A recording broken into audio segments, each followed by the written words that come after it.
Logan Myerz here with Cinephellas, checking in with you with Robert Eggers' new film, The Witch. Everybody's been talking about this movie for the past 6 months and saying how great this film is, how scary it is. So I finally had the chance to check it out, and these are my thoughts. Basically, the horror genre is a really touchy subject for me. I've been a huge horror fan my whole life. And I always hear, in trailers, the scariest movie ever made. We've heard that like 1,000 times. It's never true. So I was really intrigued by this movie, and I wanted to see what the whole buzz was about. Winning an award at Sundance for Best Director, Robert Eggers, and just having a big hype about it since Sundance. So basically, when I saw this movie, I didn't really think it was a horror movie. There's no, the cliche horror movies. You have the jump scares and the gore and the nudity and all that stuff. But this was more of a suspense thriller to me. It was kind of a slow burn. The first act of the movie, it's like really slow and boring. And a lot of the dialogue, it's hard to understand what they're saying. They're speaking old English, Puritan talk. But it's not a bad thing if it's not a horror movie. It's a suspense thriller. It's still intriguing. For the most part, I enjoyed it. I mean, there's parts I didn't, but for the most part, it was a unique movie. And, it was a good time to check out. So essentially, The Witch takes place in 1630s New England.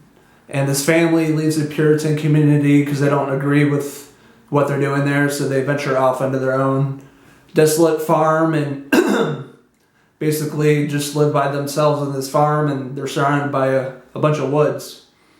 So their oldest daughter's out there with her baby playing a game, and the baby disappears. So what do they think? They live by woods, it's probably an animal. Or so you think. So, the family basically is the parents are looking down on the eldest daughter. Her name was Thomason, played by Anya Taylor-Joy, which is probably the best actress in the movie, by the way. She was solid. And the parents point the blame at the daughter for losing the baby, and, they venture out and try to go find the baby, and the dad and the brother, come across certain things and evil forces, and slowly but surely figure out that it's not the animals, it's something else. It's the witch, kind of. So a few times you get a glimpse of the witch, which is actually really well done. It's creepy looking, but you only get certain glimpses of the witch, maybe like 5 or 10 seconds, and doing like creepy things in the corner and all white and evil looking. So the makeup there was pretty cool, and it had a creepy effect to it with the score in the background. But as they further in the movie, you realize. The family realizes what's happening, and they're basically dissolving before the camera. Their strong-knit families slowly breaking as these evil occurrences are happening to each of them, and they're kind of like starting to point the finger at each other as to, who's to blame. You did it, they did it. But it's just really not the case. There's something else at play here. There's an evil entity that's basically coming in to play and really messing with their family. And overall, the parents were really good too in the movie. The mom was played, she was in Game of Thrones. Her name is Dickie. She played Catelyn Stark's sister in Game of Thrones. Remember that lady that was breastfeeding her 12-year-old son? Yeah, that's her. Yeah, she played the mom in this movie. That's what I thought of. So essentially, the overall character development and the acting is there when you can understand it. And it's really good story because we're all in that situation with your family and certain things come up and that are out of your control, basically, and how you react to those certain situations and how you overcome them.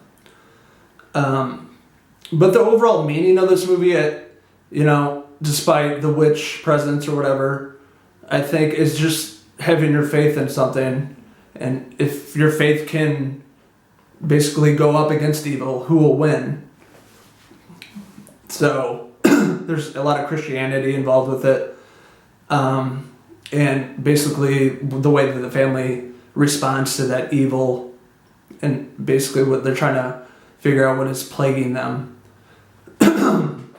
And a lot more questions raised in this movie that that I think go answered, and you kind of figure out what happens. But for the most part, evil comes in many forms and mediums in this film, and it's super eerie on the screen, whatever medium that the evil decides to use.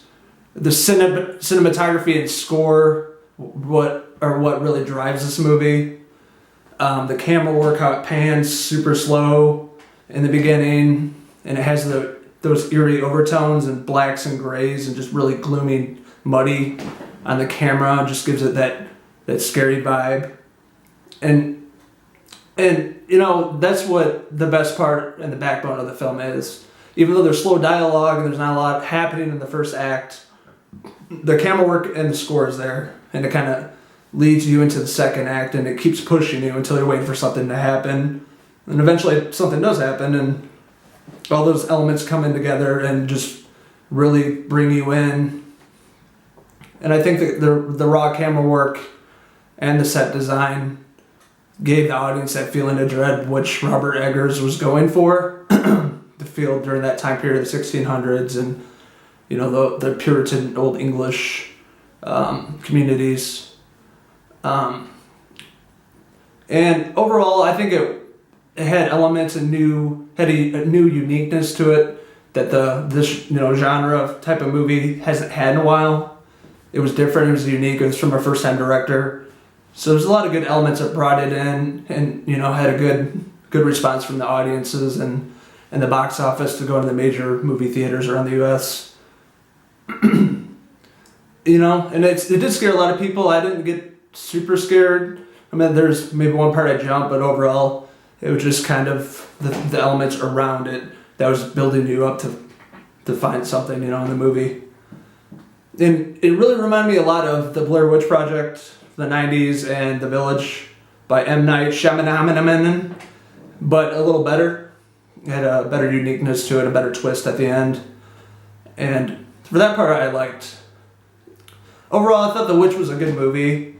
It wasn't great, but it kept me interested throughout the duration of the movie. And it brought in some unique ideas into old witch folklore.